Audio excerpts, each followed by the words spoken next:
ఒక సరౌండింగ్ ఒక అడ్డకట్ట వేసుకుంటూ ఉంటాం, మేమే గొప్ప అని.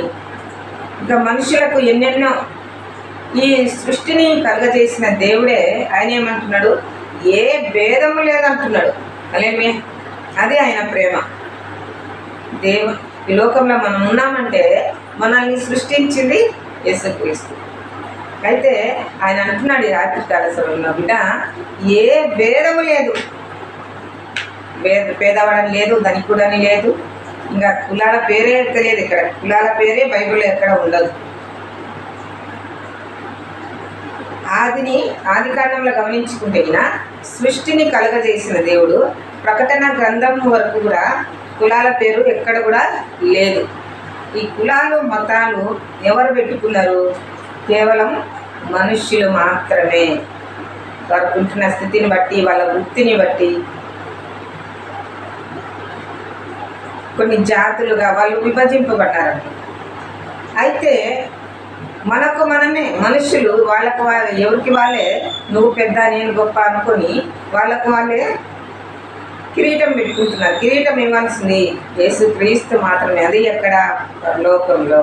ఈ లోకంలో ఉన్నంత వరకు రాదు. ఇక్కడ ఏమంటున్నాడంటే, ఏ భేదము లేదు, అందరూ పాపము చేసి దేవుడు అనుగ్రహించు మహిమను పొందలేకపోతున్నారు.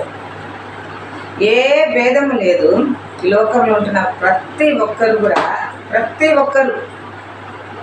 ఒక్కరము కూడా పాపము చేసి దేవునికి వ్యతిరేకంగా మాట్లాడుతూ, దేవునికి వ్యతిరేకంగా క్రియలు చేస్తూ, దేవునికి వ్యతిరేకంగా చూస్తూ, ఇక్కడ ఏమంటున్నాడు,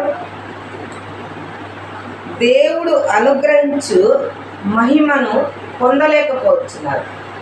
అయితే రాత్రికాల సమయంలో ఒక మంచి శుభవార్త ఏంటంటే, ఇక్కడ ఏమంటున్నాడంటే, కాబట్టి నమ్మువారు కృపచేతనే. ఏమంటున్నాడు?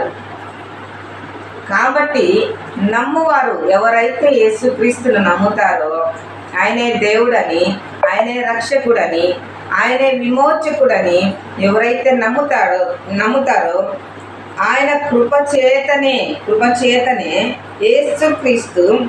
క్రీస్తు యేసునందలి విమోచనము ద్వారా ఉచితముగా నీతిమంతులని తీర్చబడుచున్నారు. హల్లెలూయా.